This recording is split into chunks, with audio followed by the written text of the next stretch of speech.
What's going on, guys? Jay with Level Up Designing. Hope you guys are having a great day so far. Appreciate you for tuning in. If you haven't done so already, we really appreciate it. Subscribe to the channel. Liking the videos as well. It does go a long way. But nonetheless, videos today is talking about the different types of level designers. And really, I guess it's more like designers overall. Obviously, if you start applying in the industry, you're going to see some of these bigger companies have a lot of different like main categories of designers, and then almost like imagine subsections of those types of designers. So we're going to go into that from like kind of the baseline of what that role is, and then kind of more like falling under the umbrella type of designers, and seeing which one might be a good fit for you, some that you feel like would best, I guess, attune towards your your abilities, your strengths, right? So let's go in and just jump right into the video, and we'll start with the first one. So I'll catch you there. Alrighty, guys. So first one we're going to go into is kind of imagine it more like a broad scope labeling on it, and it's more, I'm just going to call it like the generalist, right? So a generalist is more sort of a jack of all trades, right? They basically do a little bit of everything. Now, if we're talking about in like my field, right, level designing, they could do the documentation for it, they could block out the level, set up the interactions, even do the art side of it too. But realistically, if we're talking in like the whole broad scope of the industry itself, the game, the gaming industry, then this is the type of person who could just do a little of everything. Maybe they're good with being like a sound or audio engineer. They're good with setting up quests, right? They're good with narrative storytelling. They're good with programming. It could be blueprint script, C++, depending what is needed. They could do animations. They could do character design, artists, whatever, right? It's a little bit of everything. So is that great? Yes. Don't get me wrong. It's actually, if anything, probably ideal for somebody who just wants to make games themselves, right? They could do everything from start to finish on their own, build out whatever they need and implement it, right? Which is great. That's awesome. I mean, it's an amazing tool set. But realistically, in the industry, what everybody needs is a specialization. So if someone hires a jack of all trades, right? Cool. A little bit of everything, great. Now, if they tell them, hey, now we want you to go work on the art side of things, cool. They go on there and work on the art side, and then they want to move them to the narrative storytelling, then they go to audio, then they go into maybe even management, right? They're going to be kind of flip-flopped, and really in the industry, though, it's nice to know the process of how the game design, like, flow works. It's very good to keep that in mind and knowing how, like, the steps work. But realistically, almost everybody has a specialization, right? So I am a level designer. You'll have somebody who works, who's like a programmer, right? They have combat design. That's what they do. That's their thing. You have someone who does a mission, like quest designer, right? You're gonna have somebody who works specifically on UI. There's the interfaces, all the menus, all the overlays that happen in the game. And that's kind of their thing. That's what they're known for working on in certain projects. But again, a generalist is good to have more for like indie projects or indie companies. Also good again for like standalone, just game creators. And they still are, they could still have a specialization as a generalist, but knowing a little bit of everything does go a long way. But also does have obviously its setbacks, because you're probably gonna be hopping around a lot of different areas and not really set somewhere where like you are an expert in a sense, right? So that's our baseline. Someone who does a little bit of everything. That's pretty cool. So now let's go into the next one, which I'm going to dub it as the level builder. So let's talk about that now. All right, sweet. So like I mentioned in the last one, what we're going into now is called a level builder. It could be kind of a general term for it, but this could also tie into like an environment artist. Could also even go into level design as well, since those kind of coincide. But level builder really focuses more on world building, right? So what they're doing is laying out and balancing the game space. So, and that could be, and again, in the sense of a level designer's role is you're interacting with or setting up the worlds to what happens here, what interacts with what can the player do, so on. That could also turn into like going into the quest system, going into the like the combat mechanics, the practicing certain mechanics, introducing new things, storyline, etc. Right? So, but their main thing is just world building. So if you have a map, right? Boom, you have your map. You know what your playable area is, what's going to happen in that map, and that's what they're doing, laying out that space so they know exactly what they need to do. And that's pretty much the gist of it, right? It's you're balancing out the game space, you're making sure that it's both user-friendly for the player, and in some cases, tying in previous mechanics with a little twist on it, introducing new things, and just keep making sure that it doesn't get to the point where it spikes in, like, let's say, difficulty or in complexity, right? And that's about it. So let's go into the next one, which I'm gonna call it the mission designer, right? So let's talk about that now. Sweet. So kind of mentioned before, the next type of designer is going to be a mission designer, quest designer. Depends what label you have, right? Because usually like quests are more for like RPG, MMO role types of games, whereas missions are more like, I mean, I guess it's more like shooters and stuff. It just depends. It's all the same in the end. It's just you're going to get X, Y, Z, and complete X, Y, Z in another location for the most part. Sometimes you return back to the player, but it depends. So a mission quest designer, typically what they do is they're given the world, right? So they have their game space. It's already built to go. Now they have the quest system, right? They'll be given a system to set up all the quests in, if anything, that world. But typically a quest designer is kind of just the overarching playable game in a sense. So they'll focus on getting the main quest set up. Obviously side quests too, if that's something that's a part of your game. Set up those objectives so they know, they lay out basically the narrative of the game, right? So if player spawns in A and they're like the leaving of this map, let's say this section of the map is B, so they're basically going to take from A to A1, A2, A3, 4, 5, 6, and then B. Boom, they're done. That's the layout, and then they rinse and repeat that for other areas, and also ties into, like I said, like the narrative part, right? So they kind of have a control over what point in the story gets introduced. Who gets introduced in the story, the lore, and they just kind of pace that out as well, along with setting up the systems. And then I'm just going to mention this too, because not a lot of people know this, but like a quest designer, usually they're given all the tools and then you just basically put it into practice, right? And if you don't know this already, there's different types of quests, but typically there's a fetch quest, which means you go from point A to point B to get something. You have the kill quest, right? You're gonna go and kill 3 enemies, or harvest whatever something from them, right? You have the interact types of quests where you just go, hey, go find John and go talk to him. Boom, that's another one. You have a collect quest, which is kind of the same thing as fetch, whereas fetch you go from A to B back to A. A collect one, you just go from A to B, boom, done, right? And then there's obviously different flavors of that too, where you have to like multi-layering quests. You might start as a fetch quest, and the fetch turns into a collect, then an interact, and then to a kill, like kill the boss, basically, right?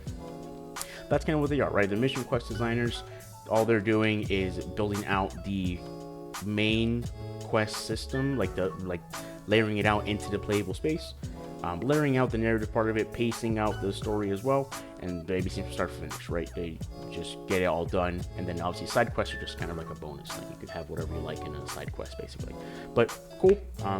Hopefully that helped you guys out. So let's go into now the next one, which is a little bit more of a program heavy one, but let's talk about that now. Sweet. So kind of piggybacking off the mission quest designer role, this one's called I'm calling it a script level designer. That's like my term for it.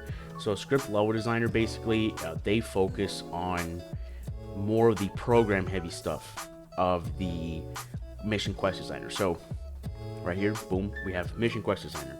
They have all the tools needed to build out the quest, but the tools that are given to them are done by the script level designer. So everything that is set up for their functionality for the mission quest designer to use, the script level designer will get that set up, right? So all they're focusing on is tying into more the code of the narrative design, what happens, cutscenes that play, who gets introduced, and obviously the setup, right? Because you'll have, like, typically with a quest system, it's usually could be multiple blueprints, but usually they all funnel and communicate to one, and that one master blueprint or actor class would have everything they need. So if you want to play a cutscene at a certain point, all right, which cutscene you want to do? That's when you go into the cinematic level designer, which we'll go into that in a little bit, so they can play that cutscene at that moment. How many people do you have to kill? You put that variable or that parameter there. What do you need to collect? Where do you need to collect it? Do you need keys? What happens when you collect these keys? It has to open a door. What door? So on and so forth, right? It's kind of like a trickling waterfall of what the script level designer does, so that the mission quest designer can just set up all the tools and boom, plot it in and get that done for that area, the map, the world, etc., right? Now, next we're going to go into is, it's a little different, at least in my terminology for it, but it's basically called the Greyboxer. We'll go into that a little bit of details now, but it's basically like your typical level designer baseline. So let's talk about that real quick. Sweet. So like I mentioned before, this type of level design, or designer, is kind of what almost every level designer does, right? And they're called the Greyboxer. So there's a lot of terms for it. You have gray blocks, you have whiteout, white box, blockout is another one. But basically what you're doing is what like a typical level designer does, is blocking out the world. So that's all you do, right? So basically you're gonna set out the blocks, all you're using is base geometry shapes to build out the area, which if you haven't seen in my video, I'm kind of going into that right here. But you use that to set up your foundation, right? And once you're done, you send it over to the artist who actually do the environment artist world building. So if you put a block here and that block is supposed to be whatever, let's say a Roman era statue, then now the artists are going to have that created already because you presented that to them, and then they'll implement that in there, and then add its flair, right? Add the decals, make it look a little rugged, or maybe it's destroyed, whatever it's going to be, right? But all a Greyboxer does is block out the areas. They don't do any of the interaction stuff. They don't do like a level designer role. They don't put in like, oh, your quest is gonna play here, you're gonna fight an enemy here. Sometimes you have a map that portrays that as a Greyboxer, but realistically a Greyboxer is just building out the world and then let somebody else handle the pretty artsy stuff, right? And that's actually a pretty simple way of doing it. So if you are into like designing and balancing out maps in playable areas, but maybe you don't really have much of an expertise on how to introduce something, what goes here, what happens here, who's that, right? Stuff like that, then, this might be a role for you. You like building out worlds, but you don't like handling pretty much anything else after that, right? And you let somebody else do it, maybe a Greyboxer, which is perfectly fair. And a lot of level designers do Greybox already, but then after they do the Greybox, they'll go ahead and set up the interactions and everything that happens in between, right? Now we're going to go into one that's a little bit more complex, not necessarily like role wise, but more like what's handled in it, right? So let's talk about that one right now. All right, cool. So for this one, I'm gonna call it the technical level designer.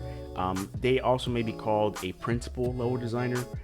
What that means, basically, it's very, very much so program focused, right? Not necessarily that they build the tools, though it's very likely that they do. But what they do is they handle the more difficult challenges, and they're more of like an in-between, right, from a programmer to a level designer. But basically what they do is they do the debugging, right, the testing of mechanics. They do the documentation for those mechanics, so that obviously the people you could know how it works. And then basically what they do from that point is they teach those mechanics, right? So in teaching in a sense could be towards new onboarded people, other programmers, designers, whatever. It could also be towards teaching like the mechanics, like the how they work in the game, right? Like the practicing of it, the introduction of it, and how the player would react to it in a sense. But they are very much so program heavy, and they're more like a teacher in a sense. They learn whatever, let's say, X mechanic. Let's talk about, for example, I'm actually trying to do this now, is procedural city creation, right? It's a tool that's created that lets you procedurally generate worlds on the fly. But how, right? So what you do is you would practice it yourself, test everything out, learn how all the parameters work, what does what, when would you need it, how could you use it, and then basically you will document that in a sense where now if, let's say, John again wants to come on board or he got onboarded and now they're a level designer, right? They want to build out a world. You would give them the documentation. You probably meet them one-on-one as well, or maybe have like a base video to introduce the procedure city creation. And then you teach that to them, right? And they'll learn it, and now they can go ahead and apply it and start building out worlds, levels for the game. But again, they are more so a program heavy than into level design. And programming, again, in a sense, not fully like creating out the mechanics, but more so just documentation and testing it to understand how it works and best practices with it in a sense. We got one more left, one more type of designer. We're gonna go into that right now, and yeah, let's jump right into it. Alrighty guys, last one for this video. Hopefully this has been kind of helpful for you so far, and you kind of get a better idea of how you work, right? What's your type of flow and what kind of calls to you more. But the last one is called a cinematic level designer. So cinematic level designer is more of an art focus, right? Basically what they do, if you can't tell already, is handle all cutscenes and like dialogue sequences in the game, right? So that is their bread and butter.